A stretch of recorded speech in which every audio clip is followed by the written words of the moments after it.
Hi, this is Mike Bonfrisco. I'm an estate planning lawyer, financial advisor, and accountant.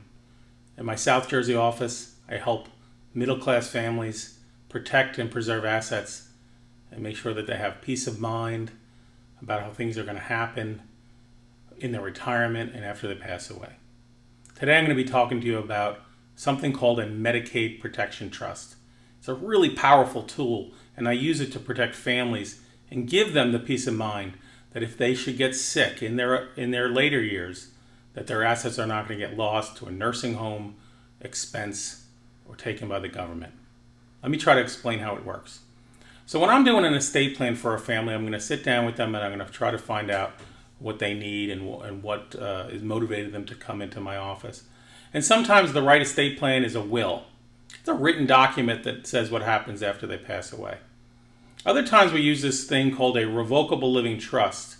And a revocable living trust is an awesome estate planning tool. It also helps you after you pass away. It also helps you while you're living. But the revocable living trust and the will, they don't do anything to protect you in case you go into a nursing home. It's a shame. In order to protect your assets in case you go into a nursing home, you need to follow some really critical steps. Now, there's three basic ways to pay for nursing home care and assisted living care or even in-home care. The first is to take the money out of your pocket and use that. You know it can cost over $100,000 a year for long-term care. Well, that would deplete anyone's assets pretty quickly. So that's not really a great option.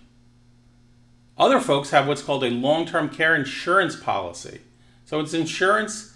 It works exactly how you think. You pay premiums for many years, and then later on when you need it, it's there for you. There's two problems, though, with long-term care insurance policies. The first one is they're really expensive. They can cost many thousands of dollars a year, and you have to keep paying and paying and paying into it. Sometimes it just doesn't fit into the budget. Another problem with long-term care insurance is you might not qualify. If you're too old or if you've been sick in the past, the insurance company will deny you.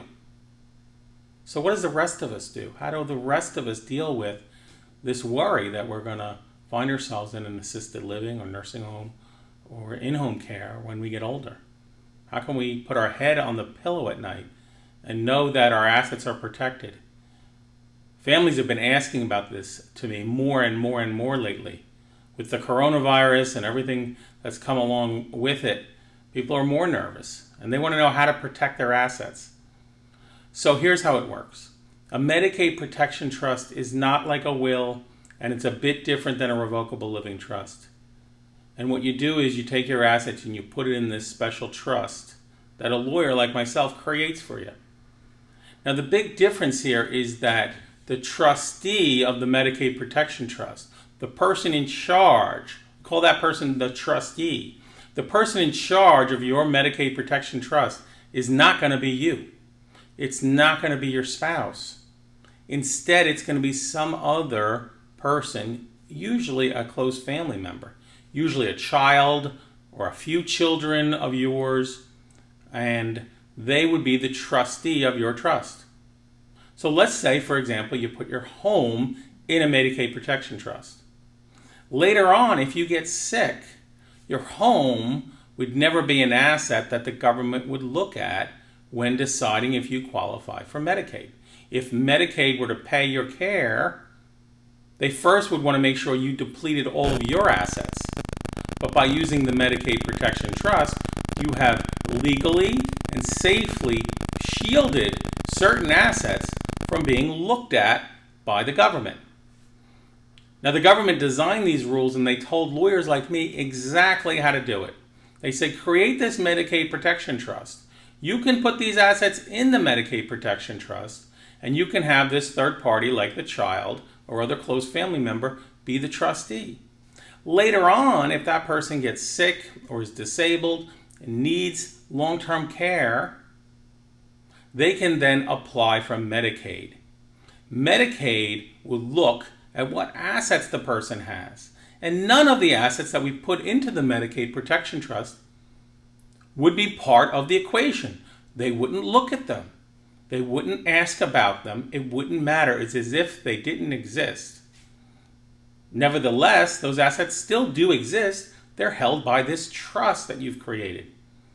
This is the kind of estate planning that we can do to help give a client peace of mind. Now, with anything, there's always a trade-off. Okay, a Medicaid protection trust has a trade-off. And the main trade-off is that you're going to have your child or some other close family member be the trustee, and so you have to be comfortable with that. And the other trade-off is going to be that you're going to have to do this before you get sick. You can't do it a week or a month or a few months before you get sick. Your ideal situation is you create this trust, protect your assets long before you need it. 5 years is a term you might have heard, a 5-year look back. And so in a perfect world, we're going to protect our assets 5 years before we go into the nursing home. What if you only did it 3 years before you got sick? Would it still work? Well, the answer to that is yes. It works 100% when you get to the 5-year mark. But it still works if you're at the 3-year or 4-year mark before you get sick. That would be something I'd have to explain in an office meeting, but I want you to understand that while a Medicaid protection trust is not something you do at the last minute, it's not something to leave until you get sick. At the same time, if you don't quite make the 5 years, if you make 3 years or 4 years before you get sick, that Medicaid protection trust is still going to help you. It's still going to protect a lot of your assets. Okay, so let's review. Regular estate planning is wonderful. Wills and trusts are great tools to protect assets. But a Medicaid protection trust is one of the only ways that I know to make sure you're going to have the peace of mind in case you get sick, to know that your assets are shielded from the nursing home. What kind of assets can go in the trust? Well, your home can go in the trust. Your CDs, your money market accounts can go into the trust. Savings can go into the trust. Investment accounts can go into the trust. And some annuities can go into the trust. Now, what doesn't go into the trust? IRA type accounts don't go in there, and that's basically it. So IRAs would stay out of the trust, but pretty much everything else can go into the trust. Now, if this is something that you're interested in talking to me about, here's what we're going to do. We would set up a phone call, but before the phone call, my office would send you a short questionnaire, give me some basic information so we can have an educated conversation on the phone. As you know, if you know me, we don't charge for those conversations. And if it's something you want to take the next step, if you want my help creating, then we would talk about it in the phone call. I hope this information was helpful to you, and I look forward to talking to you if you have the need. Thanks. Bye.